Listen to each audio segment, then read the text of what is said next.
Right. Well, Check. hello to everybody here. It's Teresa Sanderson and my good friend, Hey guys.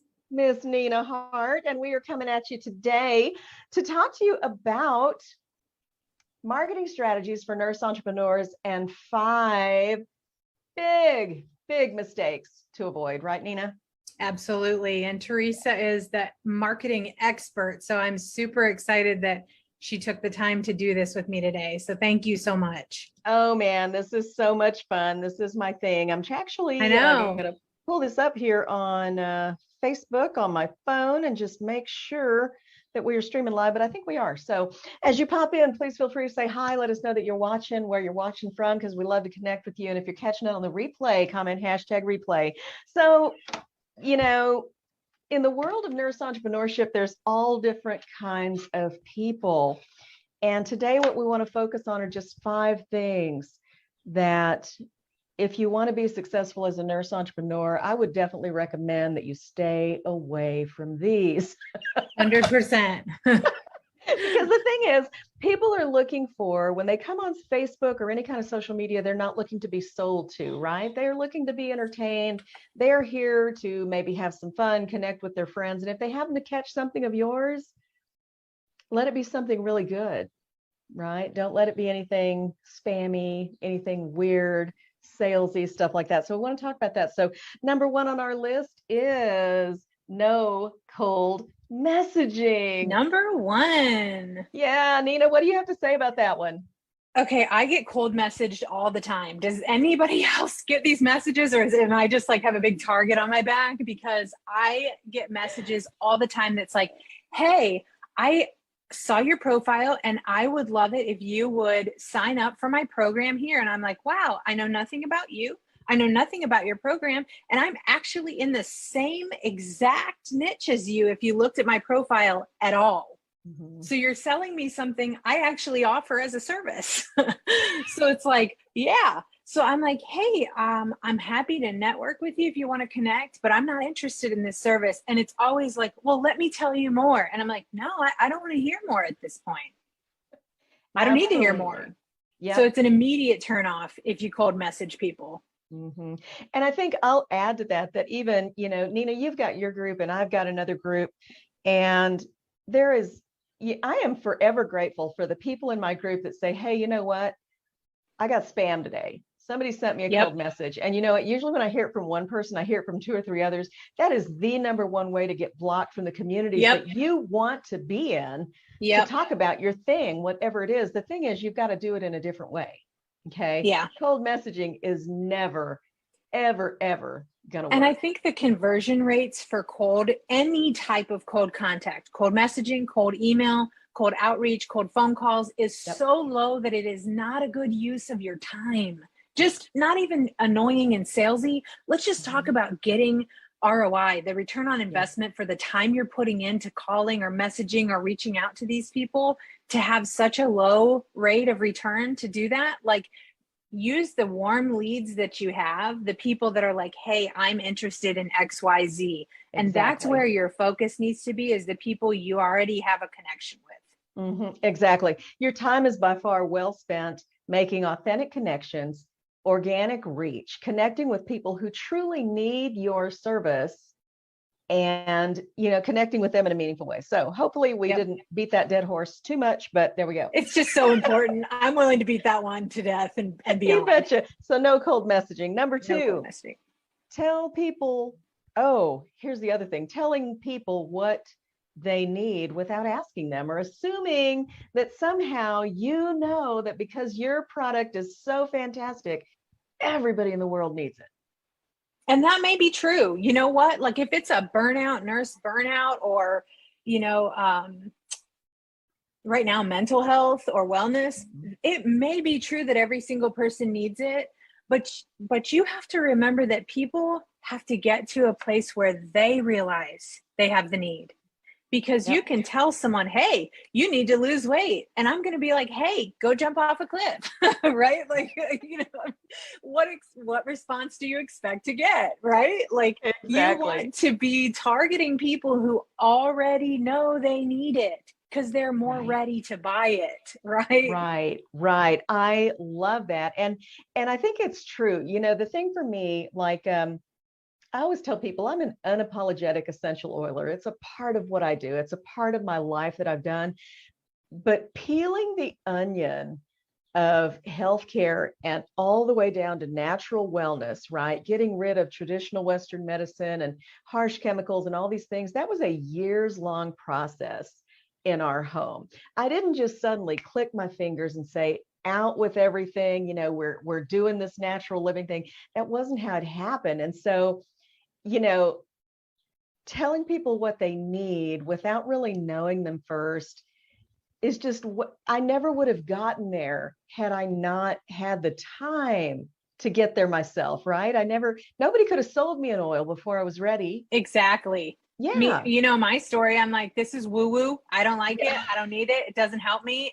It's up here somewhere and It's I'm just down here fluff. on earth. And I had Yeah. to be ready to say, like, Yep. wow, this actually could really help me. You have to be in a place where you're ready to accept that help. Mm-hmm. Mm-hmm. And yeah, if it's their first time ever hearing about your product, you better just slow down. 7 to 18 touches. You have Yep. to have 7 to 18 touches before Yep. you're ready to buy. I thank you. I love data, so thank you for the stats there. I don't know if that's 2022, but it's been increasing with the amount of consumption and information and touches that we have with I believe products. it. I It's believe going it. up. I believe it. So, number one was no cold messaging. Number two, telling people what they need without asking. Number three, please don't introduce yourself for sales. Oh my gosh, when people ask what you do, this is the vomit all over me. You know, as soon as you're telling me who you are, but it's so salesy. And I know you just did a training on this, right? How to say who I am and what I do in your Yep. group. With impact. Yeah. How to Yep. say it with impact. And you're not selling anybody anything, but yeah, what I like to do is introduce myself in a way that leaves people wanting more. They want to And just learn for more. anyone listening who might not know, tell us where the group is and where they could find that information. Well, yeah, I have a group on Facebook called Nurse Entrepreneurs Bedside to Business. No extra education required. So if that's something you're interested in, there's a free training in there. It's got a free PDF worksheet. I mean, this is a simple thing to do. Can I share an example? It's so important. Yeah, please do. Yeah, this is how I do it. This is what I say. I say I help nurses turn what they already know into income so they can, okay, have more time with their families, live the life they love, whatever it is that particular nurse needs at that moment. Do you see what I'm saying? And that says, well, how do you do that? How do you do that? And that's That what leaves you them want saying, them to say. yeah, How can I do that? yeah, exactly. How That's does how that you work? get them to recognize a need. Mm-hmm. Exactly, exactly. So anything else to add on that one? No, I think you've just hit that one out of the park. Catch that We training. are doing good. This is really fun. This is really fun. So the next thing, number 4, don't be so vague or secretive about what it is you do when you're promoting it on social media. What do you got to say about that one? It's so sketchy. So either it's a turnoff. It's just such a turnoff. Either I literally can't figure out what you do and I want to know. I have searched out products for myself. I am a hardcore advocate for coaching and support and connections. I've searched out products like, you know what? I need some social media help. I need some content help. And if I search you out and pull up your product and can't tell if it's a fit for me, I'm gone, right? So I need to know what you do. And if it's for me, it has to be that clear. Is it for me? And I also need to know that it's not a scam. And if your post or your introduction or your description of what you do and how you're putting it out there for sale is, I have a secret and you can do it too. Anyone can do it and you'll make 6 figures. And I'm not going to tell you what it is. It's like, and everybody knows. You can see in the comments, like look in any group you're in the comments, it says, is this a scam? Why won't you just say what it is? Yeah. Is it an MLM? Is it a pyramid scheme? It just takes your brain to a place where you're like, If it was so amazing, why wouldn't you just say what it is? And sometimes that's because you know already there's some mindset block there or fear that they're going to shut it down if you tell them what it is. Because maybe it does seem too good to be true, but you got to find a better way to put it out there where it doesn't seem so sketchy. Right. And I think that's such a huge point because, and we talked about this earlier, Nina, that you and I are both big fans of network marketing. Yeah, there's a place, 100%. There is a place for network marketing, but you know what? I would encourage you to call out that elephant. If this is the opportunity you have, you know, just say, this is it. It may not be for you, but here's what this has done for me. Here's how this looks. Here's 100%. how much time I've been spending on, you know, be transparent, be authentic, because otherwise you're just another network marketer out there, you know. And just recognize that some people have had less than ideal experiences with various things that they've tried or that made them feel like it was not achievable for them. And so not telling them the full story is not the way to earn that trust. You need to earn like, know, and trust in a way that builds confidence.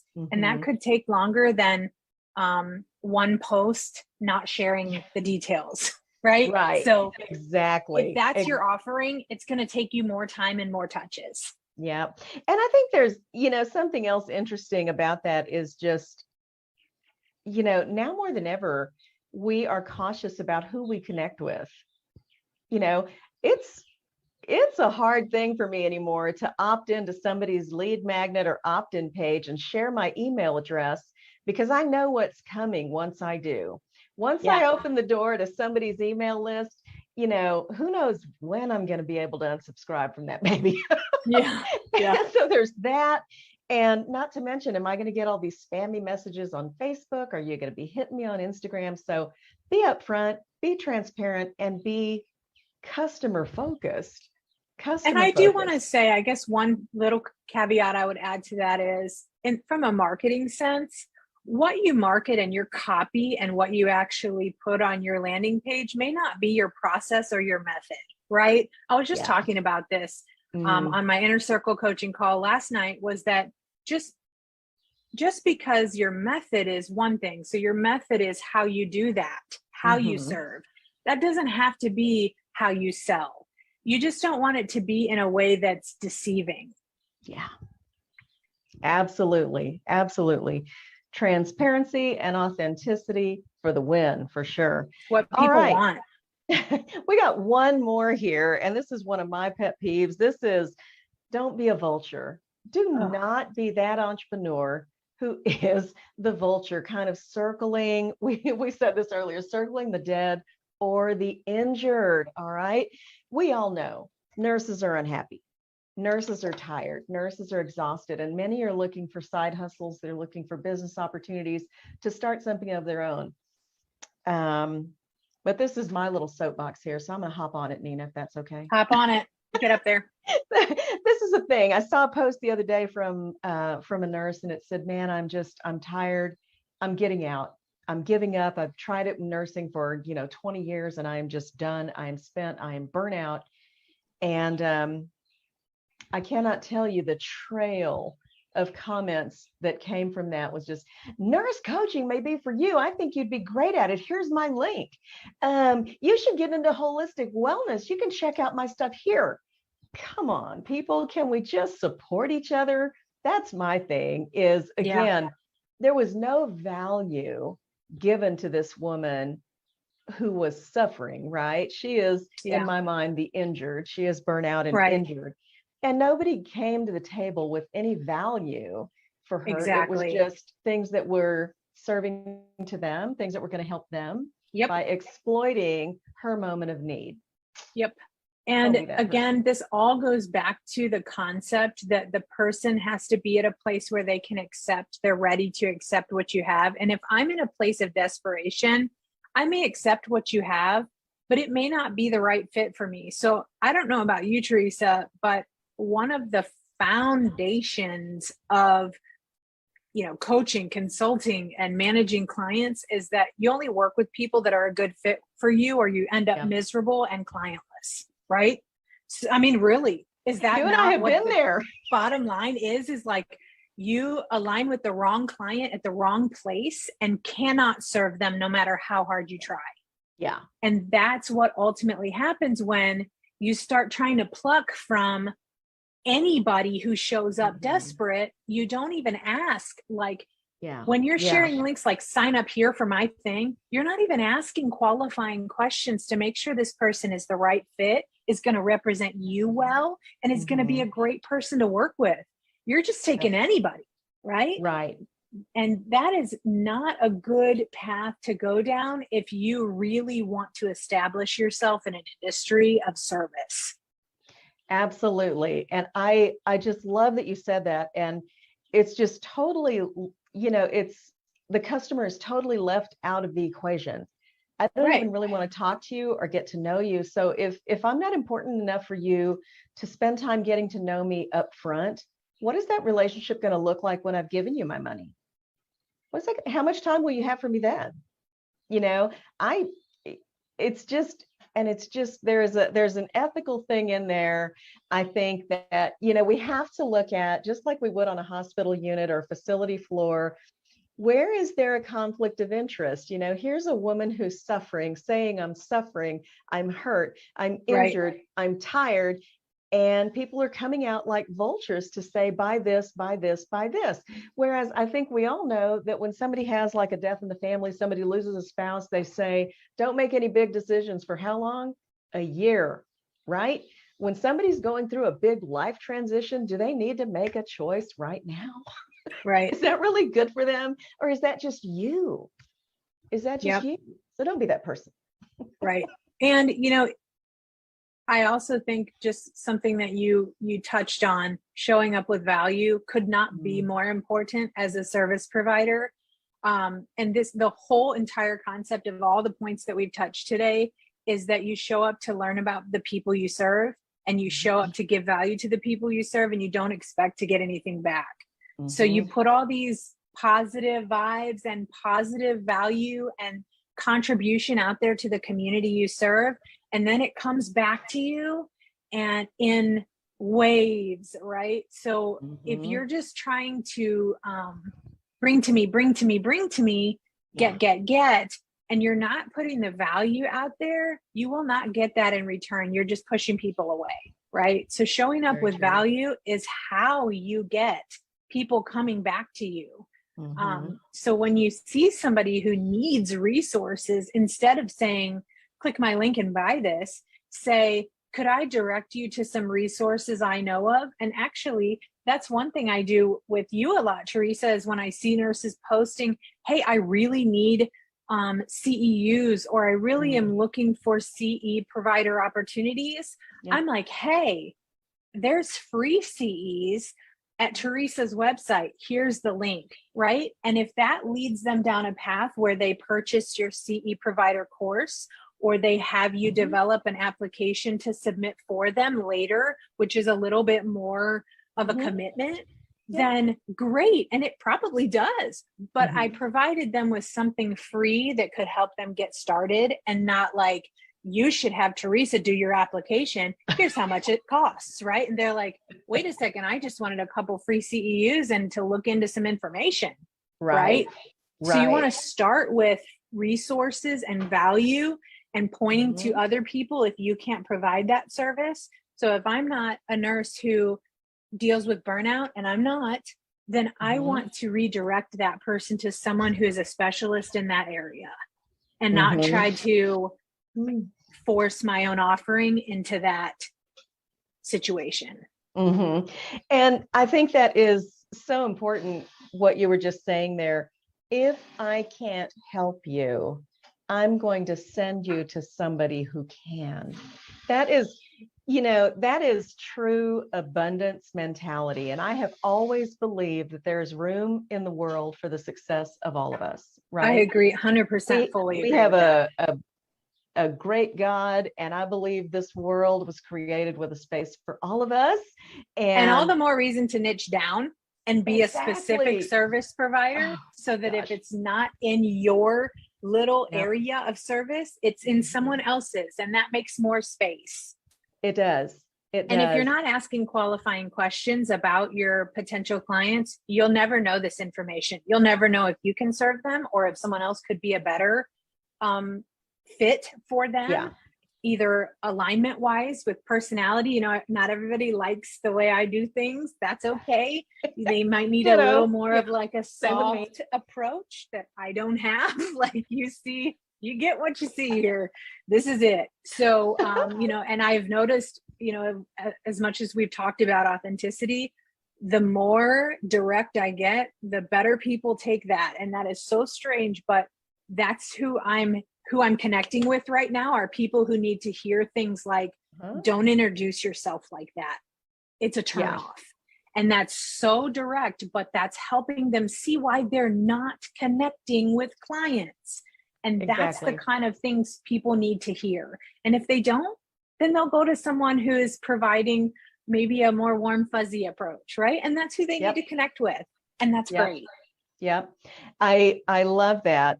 And the tips that we're sharing with you today, you know, we're talking marketing strategies for nurse entrepreneurs, and we're focusing on 5 big mistakes that we want you to avoid. Why would we want you to avoid those? Because we've probably done them. Okay. 100%. And they don't work. I have been there and done that. And yeah, it's not pretty. It's not pretty. It's not fun. Talk about going for no. If there's ever a way of going for no, these 5 things would be it. No return. No return for your investment. Yeah. So what we're talking about here is organic marketing, attraction marketing. And I mentioned this in a training that I did a little earlier today, but that when we do attraction marketing, we build a tribe. Okay. If you think about the word tribe and take it back to our Native Americans, right, who lived as nomads in tribes, they stick together for the long haul. That's what you want. And that's the audience you want. You want that tribe that will stick with you for the long haul, the ones that you've helped, the ones you've served. And those are the ones who are doing what? They are cheering you on. They're sharing your stuff with all of their people. But why? Because you helped them. Because you didn't repulse them with your salesiness. Yeah, you were able to bring them in and help them because you avoided a lot of these things that we've already done. And I think ultimately, when you avoid doing those things we talked about, you show your true self to people because you're not trying to make a sale. You're trying to make a connection and learn about people. You're not trying to benefit from looking one way or another. A lot of the times when we're in sales mode, we're looking a way that maybe we really aren't because we're trying hard, right? Right. So we want to try less hard. Less is more in this way. You're trying to help someone develop a relationship and really know you. And once that happens, they like you, who you really are. Right. When who you really are comes out, they like you. They want to follow you. They want to connect with you. It's when we're salesy and overbearing that it pushes people away from us. I think we've all experienced that in some way. Yes, totally. And I think the last thing, you know, showing up the way that we think they need us to be able to make a sale, right? This comes out a lot of the times in scripting. So if you are used to using a lot of scripting and saying and doing things the same way, I would encourage you to rethink that, you know? Yeah. Because your customers don't want or expect you to know everything about everything. They want you to be real enough to say, you know, I'm going to have to look into that and get back to you. I don't have I don't know. I don't Good have question. all the answers. It's totally good. And also, I shouldn't expect that I can use the same script on this person and this person and this person, and it's going to work. How could that ever work? Because we're all individuals. So just, you know, we're asking you just rethink, show your true self. People will love you. They already do. And they're waiting for you. They are. Thank you so much, Teresa. This was amazing. Oh my gosh, so much fun. So much fun. Thank you for having me. Always a joy. Anytime. All right. Well, thanks everybody. We'll see you soon. Thanks, guys.